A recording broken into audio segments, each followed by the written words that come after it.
I tried to do a Big Lebowski one and it blocked it. Yeah. And for what it's worth, I've gotten content moderated like 8 times. Where they're like, you can't post that, right? I'm like, make me look ripped. And they're like, no. Or like, make this girl hot. And Oh, like, but no, Sam, you are right? so ripped. Sam, no one yeah, needs to it make should you have look just said ripped. to you, it's impossible. I'm just saying, like, that they've got a very interesting model going right now where it's very loose on copyright and extremely tight on content moderation, right?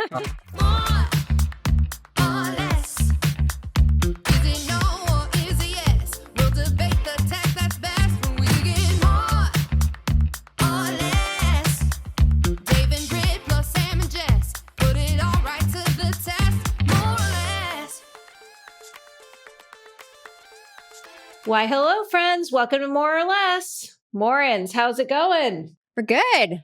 We've been playing with some new video technology today. Very excited to talk about it. The whole time I'm looking at Sora and I'm thinking, what do the Morans think? I know what my husband thinks because he's told me. But so much product news. No, I don't hate it. That's too strong. Product news, product news, product news. Before we get to all the product news, what is happening? Well, the Taylor Swift album also drops by the time people are hearing this pod. So that's exciting. And Is that true? I don't think so. It's Friday night. It's Friday night, Dave, isn't it? Dave, no, it's Thursday night, technically. Midnight. Yeah. Midnight Eastern, midnight Pacific. What are we talking? Midnight Eastern. I'm happy you told me that because in my mind, it was Friday night. No, midnight Eastern, Thursday night. Oh, interesting. And she's already dropped some clues. There might be either extra songs or another album happening Saturday. So stay tuned. It's going to be bangers. Didn't she say no extra songs? She did, but then she's been dropping all these Easter eggs this week of like something else is coming. It could also be the I have documentary. a controversial statement to make about these Easter eggs. She's not playing the Super Bowl. So what are all these Super Bowl Easter eggs? She was just playing with that's us. done. No, she wasn't. She was going to do it, but then they wouldn't pay her because apparently the NFL doesn't pay Super Bowl halftime performers. You're not going to do it if you don't have a deal to do it. And she should have known that. So I'm sort of I think it's WWE. She's using it as fodder for, creating lots of hype. But that said, are we excited for Bad Bunny? Are you guys going to the Super Bowl? We're going to the Super Bowl. Yeah, absolutely. But I'm not excited for Bad Bunny. Why? Bad Bunny's awesome. He was amazing in Happy Gilmore. I'm excited to go to Benson Boone tonight with Jess. Oh my God. I'm not joking, Britt. I had to warn everyone I'm going with that I know every single word to every single Benson Boone song, which is a strong statement because it's not like he's Taylor Swift, but I just gotta say, it's kind of wild that Benson Boone on the night of Yom Kippur is no Jews. How are you gonna have a concert with no Jews in Silicon Valley? Fair enough. It's gonna be great. It's gonna be great. Are it gonna be great because there are no Jews, Britt? Because that's really anti-Semitic. No comment. Oh, Sam. okay. Concerts, Super Bowl, Taylor Swift. Are you having like a solo watch party, Britt? What are you gonna do? Draw a bath, put on the headphones. I'm what are you gonna gonna be traveling. Sadly, we are meeting with LPs in Michigan. And not sadly for that. We like those LPs. Yeah, we love them. Yeah, those LPs are cool. What are you talking about? Even I don't mind hanging out with those LPs. Those are the best LPs. Oh, now we're just kissing asses. Dan Fader, we love you. We love you, Dan Fader. Yeah, keep giving us money. Okay, you guys are just trying to kiss the rig of these LPs to give you more money. It's kind of silly. Okay. Well, you know what I'd like to talk about this week? Two things. One, microbiome. Got the results of my microbiome tests and I have theories on the microbiome. We can come back. We can come back to the health and wellness corner, but I'm kind of worried that this is just a racket here. They charge me $200 a month for supplements, which seems absolutely ridiculous. And more importantly, OpenAI, lots of new product stuff coming out, lots of general AI products, progress, models. Let's start. Morans, Sora. I think everyone here knows, but a standalone app from OpenAI takes the Sora video model and makes it social by interspersing yourself in videos. Probably, I don't know if they've shared any usage stats, but certainly what everyone's talking about. Britt, give us your thoughts. Okay. So I'm having some flashbacks of like Vine meets MySpace from Sora too, because yeah, remember Vine? Just because it became like a really hot but sort of niche video social network. And then MySpace because everyone followed Tom. And right now, like anyone can interplay their Sora video in quote unquote cameo with Sam Altman. So Sam Altman's in like all the videos. He's not necessarily your friend, but anyway, I think it's really interesting technology. I've already made a few videos myself. You can check them out and friend me up because most people are not friending and following as much as I would have expected right now. It's like there's a lot of people in the feed consuming, but it doesn't really have like the friend Why would UI. I friend? It's not what you're up to. Like this is a point Sam's always made about like TikTok and, like your sort of non-friends doing silly content is like more interesting than your real friends. Like I don't, why are people actually going to follow even Sam people? Altman only has 10,000 followers right now, so it feels like it's like very not viral from a friending perspective. I mean, it requires an invite. No, I know, but like, Yeah. I mean, even you guys, we have like 20 followers. It's just not like an early friend thing. Yeah, I mean, if you want to get into detailed social networking product sort of breakdown, we could get into that. Well, There's a lot of let's do missing that. stuff. That's what the people are I'm here just for. saying, like, I'm underwhelmed by that. I think it's Okay. coming. Like, obviously, they're going to build friend flows and all this stuff. And like, right now, you can only like add other people in sometimes, depending on your settings, if they are your friend, and you have to mutually follow each other. So I thought that was really smart. But I think there needs to be a little bit more work done on getting some people's identity right. like Adam Mosseri actually had a really good. I liked that one you posted, Sam, with Adam Mosseri in it. It really looked like him, but then there's other ones with you, Sam, in it that look nothing like you. And so it's interesting to see how on every video some of them are way off and some of them are pretty spot on. But overall, I'm into it. I'm a green light. I think it's going to be really interesting to see how people utilize this as another social network. I think compared to like Meta AI's video stuff they just launched recently, it kind of blows them out of the water. And so I think the AI social wars are definitely heating up. Dave, I want to go over to you and maybe you can explain to me why as a creator, why as a person, this is a medium that I'm going to feel like I need to use to engage and connect with people. Whoa. I don't know if I can answer that question. Okay. Because otherwise, it's a 2-week novelty, right? I mean, in terms of... Yeah, it's interesting. There was a YC app a few batches ago, Britt. What was that called? The cup of soup? Can of soup. I think Sequoia funded it. Yeah. And it was like the image version of this. And people were really into it for, I don't know, a couple of months. And the main trick was you could tag someone and it would, make a photo of you and them or you and 3 people all doing something together. And that was interesting. It's certainly more interesting than most versions of this kind of stuff. Like, I do give them props for launching this social vector on it because it is really interesting to see videos with multiple people in them, things like that. I don't know the answer to your question though, Jess. Like, I think probably the answer is that what this does show is that you can create pretty sophisticated clips and string them together into something that is entertainment. Is that entertainment as interesting as what's on Netflix or YouTube? I don't know. Probably. Like, it seems like there is a market for people that want to watch AI slop all day as a category. I guess it's like this. Who? I don't know. Like, people who are. is I mean, in that market? I'm not, as far as I understand, this stuff is all over social media. And so I think there's just like a market for, people like reality TV. Some people like, prestige TV, right? There's lots of different forms of entertainment. But those right? have like storyline. I don't know. Sam, I'm sure you've thought deeply about this. What's your take? Well, I wrote like my 6 points on Twitter about this morning after playing with it last night a bunch. I mean, I think one thing Britt said I completely agree with, right? Which is like, this is Sam Altman is Tom, right? For this, right? And like, I actually think there's an analogy here. My kind of line on this is becoming this is actually kind of like more like Truth Social than it is like Instagram, right? Which is like, there's a bunch of like deep fanboys of OpenAI. I think everyone who's powerful has decided they need to have like a highly present like thing. I actually don't think this is like incredibly explicit. I don't think Sam's being there like, I need my Truth Social. But I think the idea of like, it's actually interesting there's a huge amount of content around him as a proportion. That's partially because it's all OpenAI engineers using it and then like a few tech interlopers. But I actually think there's like a real thing to that and like brand building and identity building that's valuable.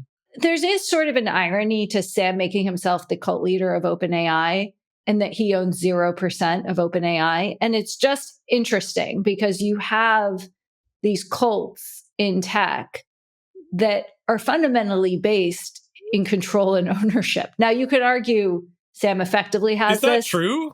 Or is it just that the founders these days at the scale the internet is operating at have to be the communicator of the vision and the product? So I think that's true.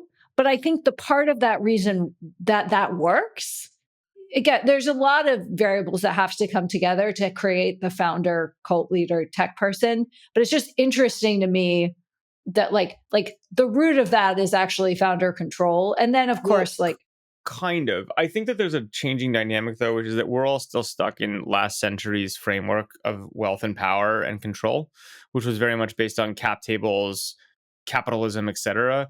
Like I've been writing a lot about how I think we're entering this new age of like modern mercantilism, where like there's power is more important than rules in a lot of ways. And I actually think if you think about it on those terms, it's an interesting quirk of history that Sam's exposure to OpenAI is through like running SPVs and blah, blah, blah. But there's no question he like holds the power of OpenAI. And so I just think it's like we're in a very weird era right now where it's not as random as it might seem, right? Like you have like people like the Saxes of the world that control like a trade route, which is DC to SF.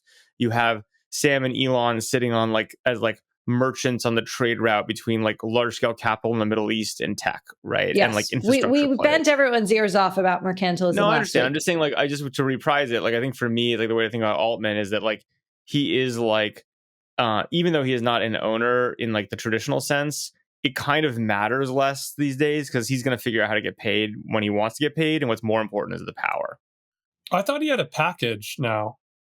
No, that round never came together. I mean, there was conversation. He'll figure out how to get paid. They have to figure it out, right? Do they? They don't. I mean, they don't have to. But he has the power, so he will figure it out. Like it's like not. It's kind of like Elon's $1 trillion pay package, right? It's like it's more about power than it is about money. Money can come later.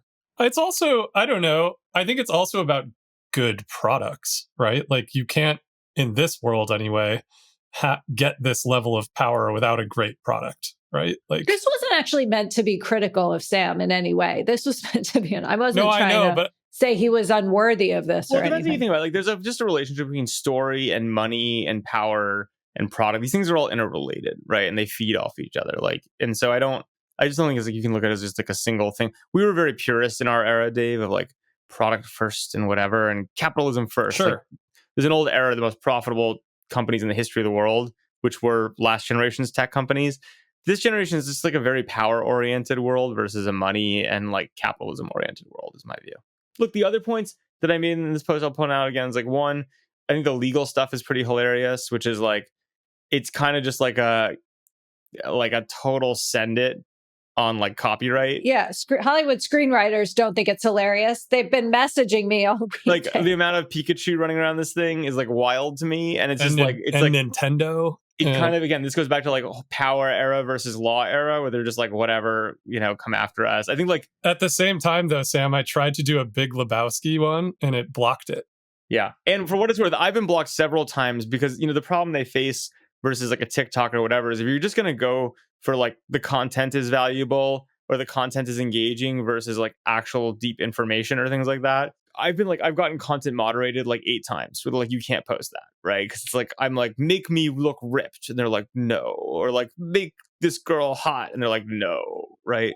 Sam, yeah, it should have just said to you, it's impossible. I'm just saying like that they've got a very interesting model going right now where it's very loose on copyright and extremely tight on content moderation, right?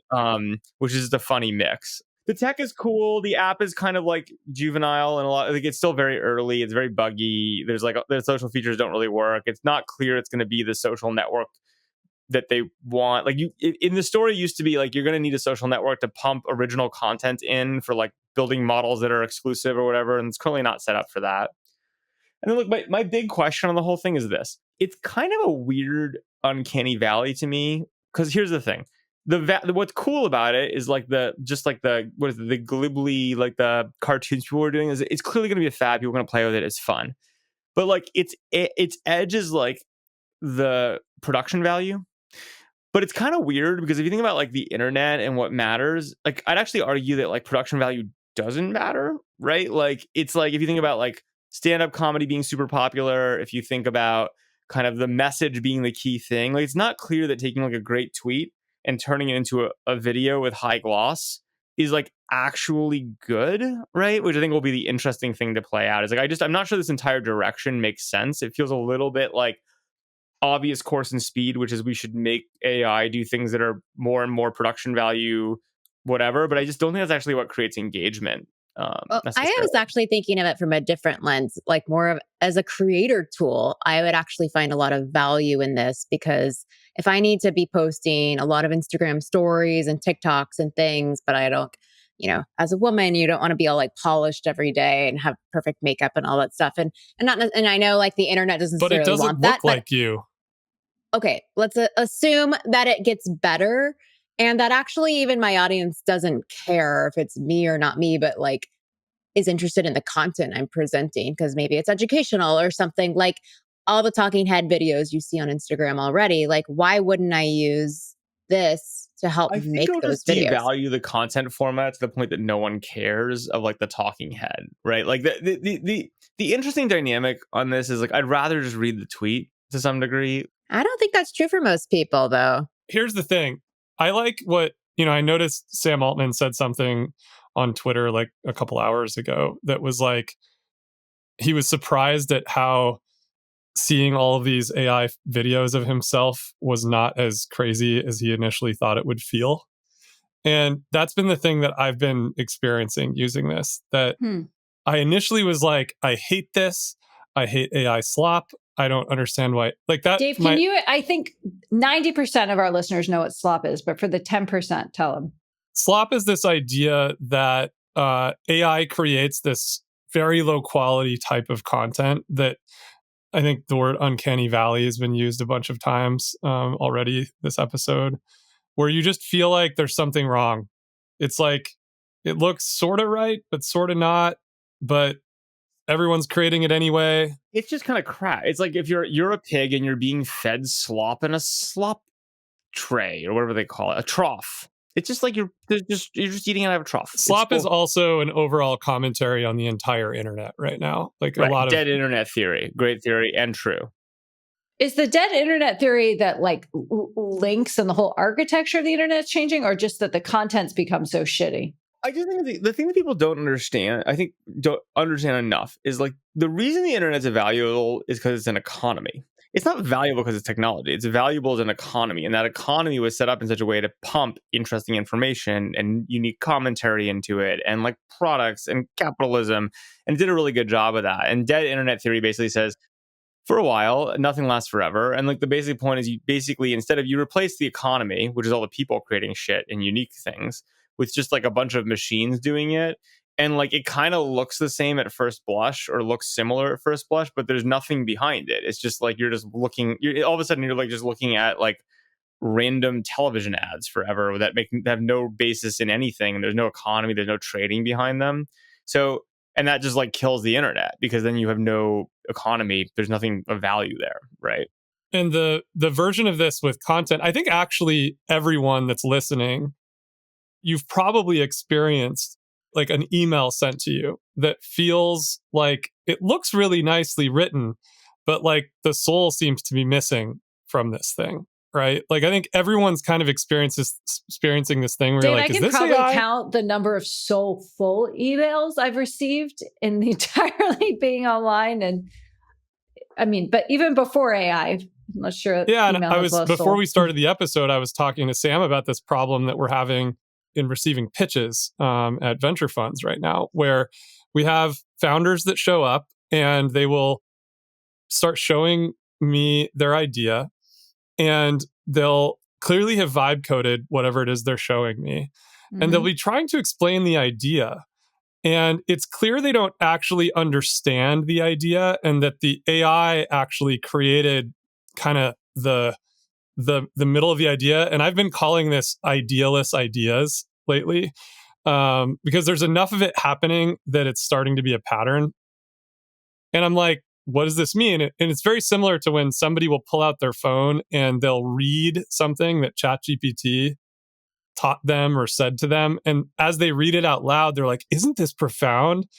And when I'm listening, I'm like, no, it makes absolutely no sense to me. Well, it's also just like, this is like the whole like you guys remember like early ChatGPT, and people would just be like, I wrote this birthday poem for you in iambic pentameter, and how great is it? Because it's like, yeah, I it's think fine. Britt wrote me a ChatGPT birthday poem in iambic pentameter. That was a moment. It's like this. It's like I can make a random video that sort of looks like you doing some random shit, but who cares? It's like, it just becomes like, I just think the technology is fundamentally a war of attrition on all this stuff.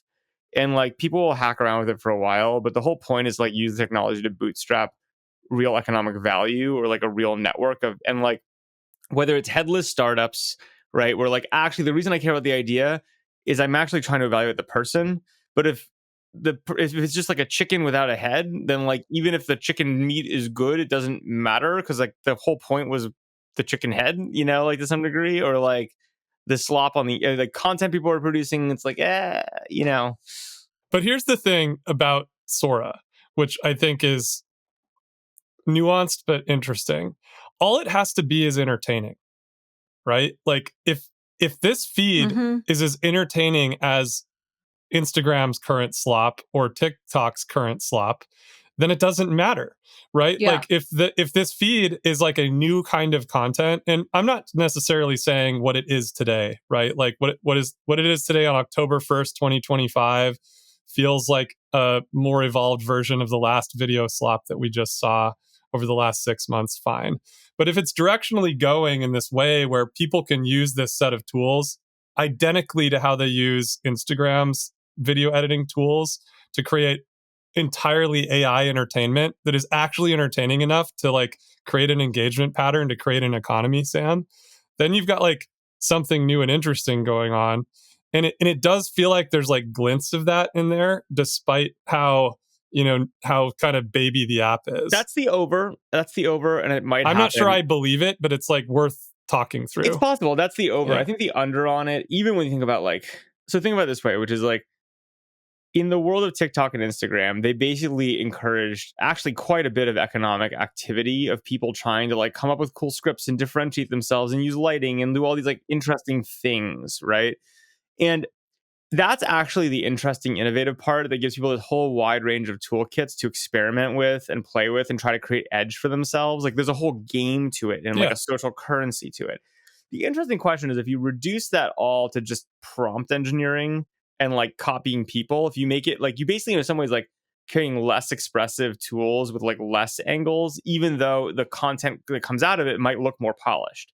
It's not clear to me that just because the content is more polished, it's actually going to end up being better content, right? And I think that's the interesting, weird world we're in, which is people like take Hollywood. It's like, I'd argue that like the production value of like some modern science fiction Marvel movie with computers is like unbelievable compared to Star Wars. But Star Wars is a better movie. It's not even a better movie from a perspective of like in its time. It's like literally a better movie, right? And so I think like that's one of those things where like it's a really interesting thing to see. In one hand, the social economy question, what's good content, people competing to create it. And the other hand, this idea that like the race to content, to like high gloss content is important, because I'm just not sure that it is. But don't you think there's going to be a hybrid? It's like, even in Sora, most people that are making what I think are some of the best videos are literally directing it. You could read the prompts that they're using, which is like very specific, like word for word, what the quote should be. And I feel like with that human touch to it, and then the AI just stitching that visual together. Maybe, but again, those prompts are all public, Brit, so no one can create a competitive advantage in the content of the prompts. Like, it's, if anything, the whole design is then to rip them and like edit. That's a really interesting thing for memeing. I want to be clear. Like I actually think there's a lot of how memes work, and like I'm not against that as like a pattern. It's just an interesting thing to like juxtapose that style with the like advantage or edge being high gloss, right? Because historically those haven't gone hand in hand, and I'm not convinced that they actually do, right? Like a great meme, the best memes in the world are in a lot of cases very low production value, right? And those are competing with high gloss Marvel movies in some sense, right? And winning. Yeah, but you can tell your AI to dial up or down the gloss. Yeah, it's not clear to me gloss is the right continuum, because some of the stuff that's good on Sora already is like cartoons and 2D. It's not even like the gloss is not even there. The basic point I would push on is like that might be true, but like the whole point of like this technology and Sora itself is biasing towards, hey, can we like make the best looking stuff or the highest, like whatever, like interpret the best movie scene, when like actually if that's just all very, very expensive, hundreds of billions of dollars of infrastructure for people to do memeing shit they can already do, that's like a weird thing where you're iterating on an axis that doesn't matter. Well, so I think Sam Altman has had a couple of comments about it. And to me, one of the most interesting ones is he said this somewhere publicly, I don't know where, but he was like, we need all the compute to solve science. And if in the meantime, we launch some cool things for people, that's great. So I think we should take him at his word. And again, last year he would have built a global TSMC or something. So like the what we're trying to do changes, but like clearly he's very focused on the potential of AI, science, biology, very cool area. And he's like, I just need to spend $1 trillion in infrastructure to do that. And like, maybe I'll, build an army of engagement through and / goodwill through other stuff. I mean, that's what he's saying. I'll find the quote. Look, he is, I'll give him like Elon incredible credit as a master storyteller. And he understands the economy, right? If it was, hey, I need $100 gajillion for dancing cat videos or some shit, right? Like that's the end game. The problem is it's one of those great like Silicon Valley style lines is like never ever have revenue, like never have metrics that get in the way of the story, right? And so like you can't say I need $100 gajillion for the dancing cats. At the same time, the science stuff is all pretty speculative and out there in a lot of ways, more so than people even realize in terms of the actual value being realized. And so as a result, you're like, well, I also need to do something with all this infrastructure that's lying around, right? And like there's like 6 other angles being played. So I just think you have to think about Sam as like, Sam is not dumb. Sam understands incentives, especially around capital and like narrative. And I think he's, you can't say it's for this, so it has to be for the longer term thing. But then you also have to occupy what you have, because otherwise you can't have you can't ask for all the computers and have them lying around, and you need like, I don't know. There's like a lot of angles to how you play it. I don't think it's a wrong way to just tell the story. It's true, but if you're making product decisions, like I'm surprised that this is the type of social product and social graph that they are interested in building first. I always assumed that one day I would wake up and I would open ChatGPT and it would ask me to upload my contacts. And then I would be able to use ChatGPT with my friends, right? Like the 4 of us could use ChatGPT and have ChatGPT in the middle of the conversation, and we could collaborate and create stuff together. Like to me, like that's the obvious graph play for ChatGPT and OpenAI. And it's like very clear. If no one's building it over there, I'm shocked. But that to me is like the best social network play for them. And it's interesting that everyone's focused on this like video and image generation, like weird, it's fine. Like content creation of your friends and fun entertainment stuff is fine. But how strategic is it if you're interested in the social vector? Not very. I agree. It's also the informational vector. Like in my head, like the way I would build this, and I'm sure you would too, and we're both old and like have a different model on these things, is far more like, oh shit, I don't know the answer to this. Who do I ask type stuff, which again is like no big secret. Everyone knows that's like a vector. Look, I think they've just figured out the reality that again, like there is this whole like power, fame thing, right? That like the problem with that type of product is it's extremely nuanced. It's not sexy. It doesn't engage the average person, right? Even if it should, right? It just doesn't. Like we've tried this 1,000 times in different formats. It's intellectually fascinating, but people kind of do spend most of their time on dancing cat videos, you know? And if they're just like, we need another bump, kind of like the make everyone a cartoon from last summer. But like, this isn't a dancing cat video because the cat's not dancing. Like, this is back. Well, you're dancing as a cat. I know, but the reason the dancing cat videos are funny is because the cat, the real cat, is dancing. But Jess, once you're on Sora, I'm going to make you as a dancing cat. It's going to be perfect. So the thing I want to say about all of this, and Britt, I know you've got a hard stop, so we'll give you a last. Okay. I had 2 moments this week when I said, oh, I really, truly, intrinsically understand why OpenAI needs a device. The first was, again, this microbiome thing I'm dying to talk about has told me apple cider vinegar needs to be a part of my life. Okay. Didn't tell me, do I drink it hot, cold, with water? What, when? So I asked That's too advanced. No. So I asked ChatGPT in voice mode, how do I take apple cider vinegar and when? Okay. So because voice mode is designed to like dress up, they're giving me 2 bullet points of information in a nice British man who I conveniently call Ollie, although I don't know what his name is. Like, he's going on and on, like, I hear ya. It's all the rage. I'm like, no, I just want the information. But I got bored. So I went to check my email. Nope. Can't check my email. It just stopped, right? Because it's not in certain kind of like native OS multitasking. Now, the smart people of the internet have pointed out there's a way I could do this. Great. The devil's in the defaults. If it's not programmed by default to do it, most people, and not now because it isn't there, but eventually they'll be like, if I can interact with Siri by just breathing at my phone, whereas ChatGPT, I'm going 3 levels in. And by the way, I can't continue to access it while I'm multitasking, right? That makes a lot of sense. So I thought that was super interesting. And then also, I'm having these login problems, which is on my end, to be clear. I don't think it's on the Sora app's end, but it has to do with like how many passkeys I have for like how many Google apps. So I've actually tried to log into Sora multiple times, but yet to do it successfully. But I will. But that was another one where I'm like, wow, when you get to the app and you just see, and Dave and Sam, you worked on this extensively, the like identity login screen of death with like 9 different options for logging in.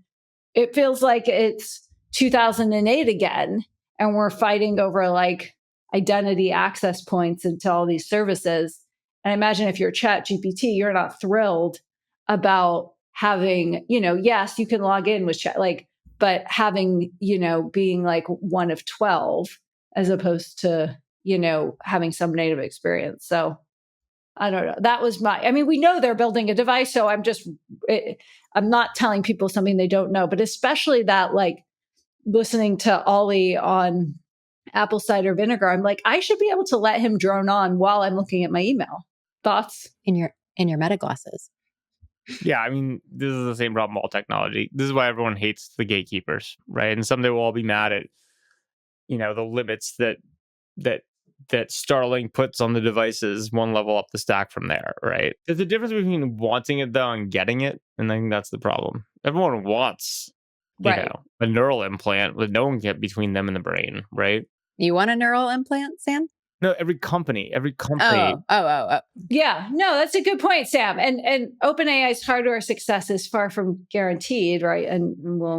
But Jess, you're right that this is the dirty secret of the entire ecosystem right now, that context continues to be king, and these systems know nothing about you. Mm-hmm. They know nothing, like literally nothing. And so you have to load in a bunch of stuff to get it to give you a good answer. And you're absolutely right. Like, they and everyone building one of these systems just has, like, we saw a pitch yesterday from a company that's thinking about this in terms of product development. It's like, how do you get the context into the actual system so that it can give you good answers, right? Like, this is the entire thing. The context is in the computer. Well, no, it's in your brain, Sam. Like, and it's in the world. Zoolander. Oh, yeah. But like, if Ollie had been like, well, but that might interact with your statin, that would have been good to know too. I know there's all these, maybe that's eventually what ChatGPT would do. That's what everyone wants, obviously. It's just like, why are you shrugging, Sam? You don't think it'll happen, or? it's the same conversation people have been having for years. And like, I think the thing that I think gets interesting is, yes, that's true. Like everyone wants to have like, every company would love to have your personal file of all the information because they think that's lock-in, so that you'll only use them. Because if one knows you have a stat and the other doesn't, you have to use the one that knows you have a stat. And it's like a classic like thing. I just think it's like the strategy and like play out of how you get there is like far from clear for anyone in from a practical perspective, especially at like global scale, right? Well, I think obviously too, and we're a little further into our deep research model now. I mean, we just launched it this summer at the Information, and it's a Gemini-based model that's grounded in our reporting. So we're far from soup to nuts training any model. But like the feedback we get is that like on a whole host of questions, it's a million times more relevant. So that's just been validating to me that anyone with the context, to your point, Dave, who can add on the AI, not saying that's trivial, but like we have access to all these models. It just obviously can go in that direction. I think that is a really right point, Jess. And like, this is why I think like all of the people who are, some version of like, how do I sell data or give context to ChatGPT and get paid cents on the dollar are stupid, right? And like, it should be exactly the other way around, which is like you just use them as commodity arms dealers for the business you already have and the customers you already have and the data. Like, why would you ever give that up? Like, that is the edge. That's what they need. That's the differentiation. And without that, they're just not that valuable. So like that becomes the interesting war back and forth. And I don't know. I think like, yeah. I mean, one of the better, I think, podcast interviews that I saw, I actually read the transcript of over the last week, was this Dwarkesh podcast where he interviewed Richard Sutton, who's one of the fathers of reinforcement learning. And sounds he was scintillating, Dave. No, just kidding. Go on.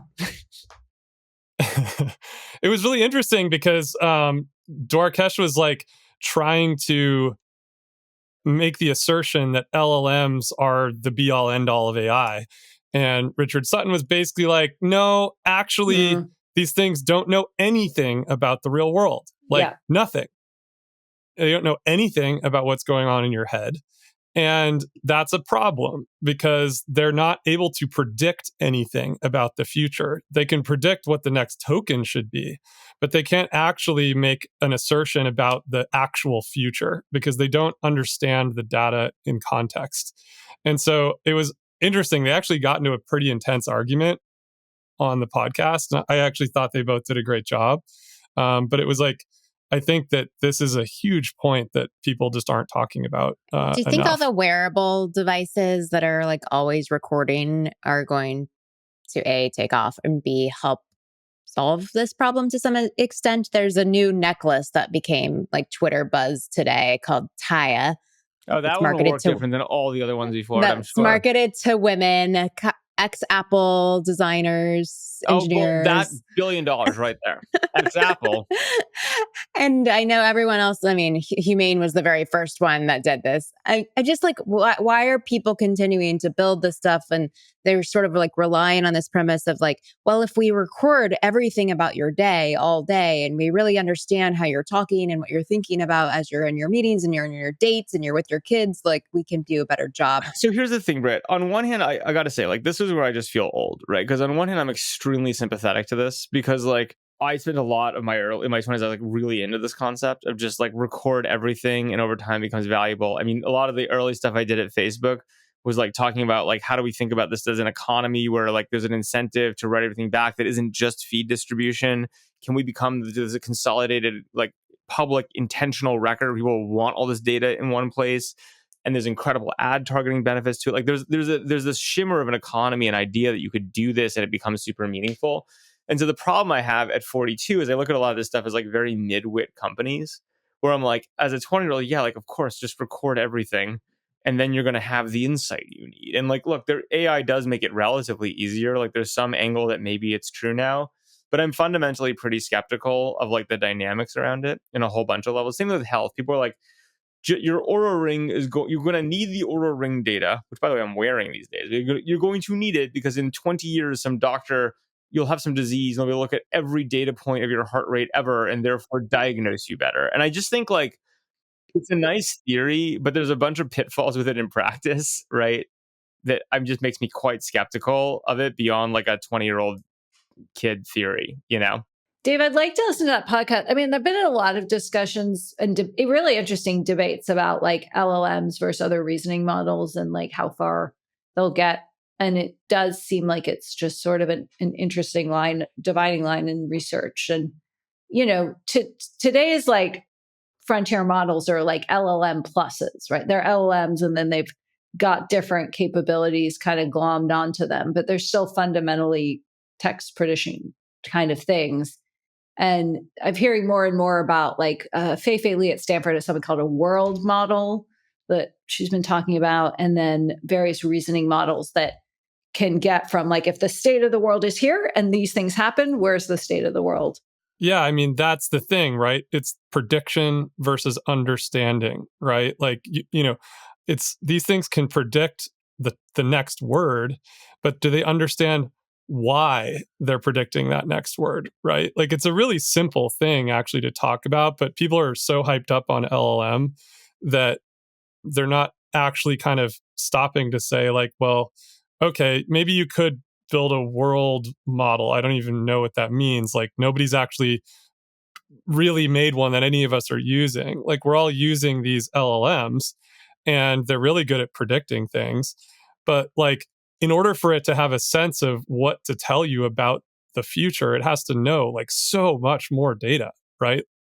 And there's nothing that's doing this right now. It's like, I don't know, what's the largest context window? It's like 2 million words or something like that. Like, even that like couldn't embody everything that's in the room with you right now. And so there's, I don't know, I think this is like why, back to the slop thing, why slop feels so sloppy, right? Like, it's just not, you know, the model needs the world in its head and it doesn't have that right now. And all of the reasoning models are like trying to solve for this by making the model ask itself 100 questions in order to answer it better and blah, blah, blah. I think there's like a one level pop up to connect this to the point about Sora that's like worth noting, right? Which is, you know, you can look at Sora and say like, look, it's to your point, Dave. It's like AI sloppy. It's nice. It looks cool. It's a fun toy. It has a very limited, you know, set of applications, and maybe it's entertaining to a point, but it's not that deeply entertaining.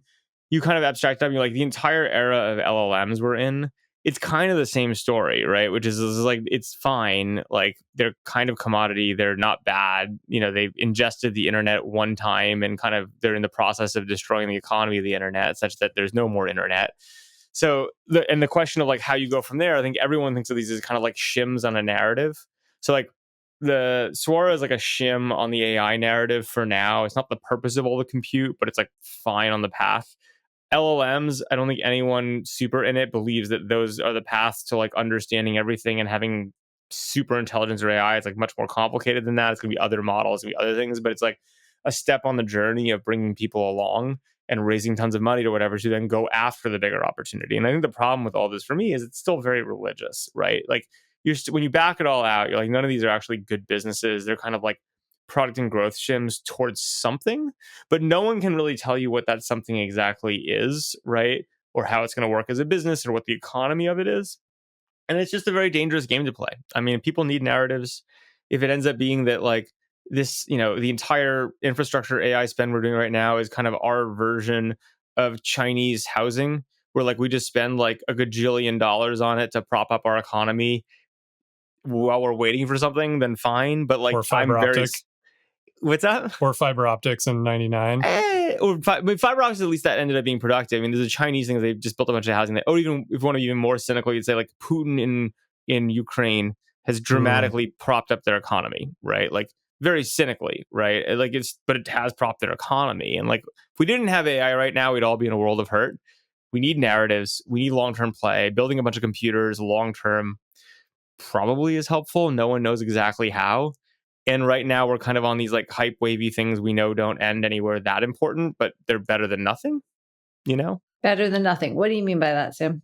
Look, I don't think anyone on this call or most really smart people in the world think that like the current like LLMs just more is going to like solve any really important problems, right? Like, I don't know. I think there are. Like, that's what this debate actually, I was kind of shocked by, Sam. Like, there is one side of this argument that thinks LLM is the kernel of the greatest intelligence that we can create in computing.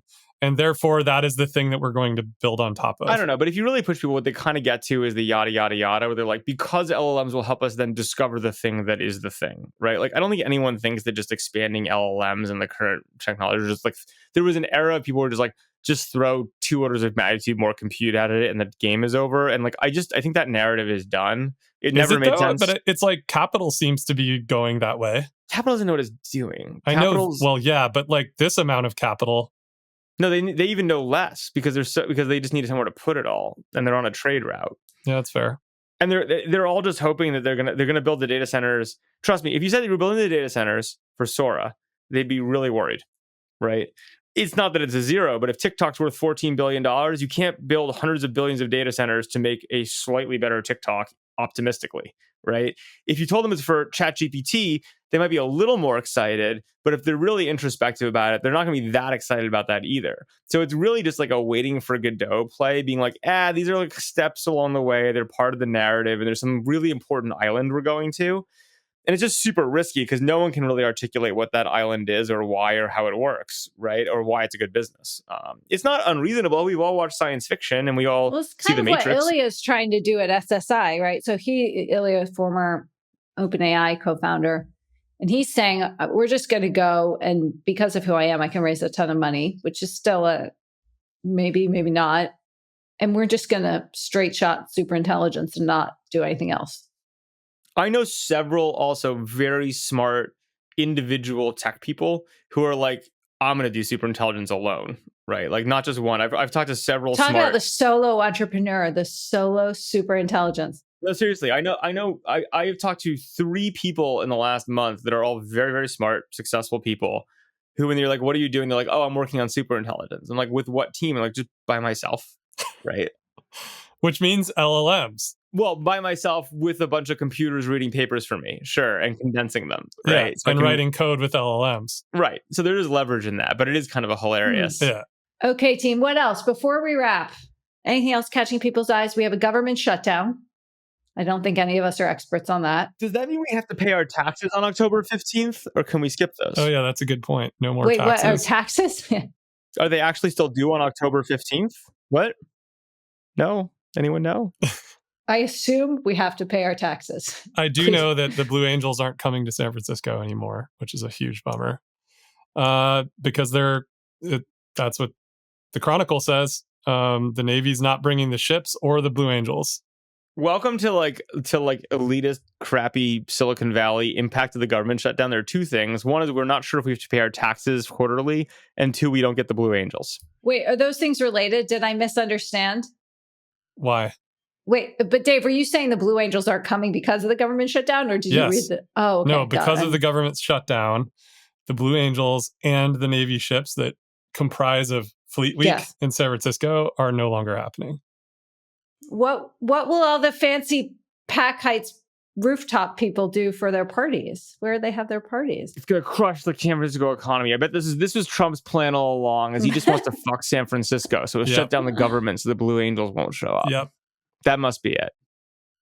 Oh, I guess 3-4 Fleet Weeks ago, I was on bed rest with our 3rd child and was only allowed to shower every other day and listened to the Blue Angels impact. I couldn't move. And so I actually have very negative visceral feelings for the Blue Angels those now. Children also love the idea of them, but I love getting videos of them because when the planes actually go over, they like scream in terror. Yeah. Which is, for what it's worth, the right reaction to a fighter jet. Like you should run away screaming in terror. So the kids have it right.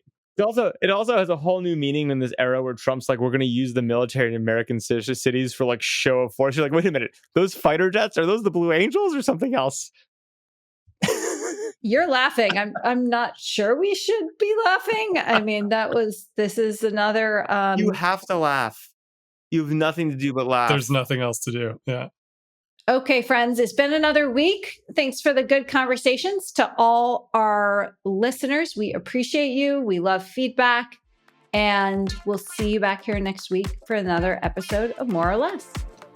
If If you enjoyed this show, please leave us a virtual high five by rating it and reviewing it on Apple Podcasts, Spotify, YouTube, or wherever you get your podcasts. Find more information about each episode in the show notes and follow us on social media by searching for @MoreOrLess, @DaveMorin, @Lesson, @JLesson, and as for me, I'm @Brit. See you guys next time.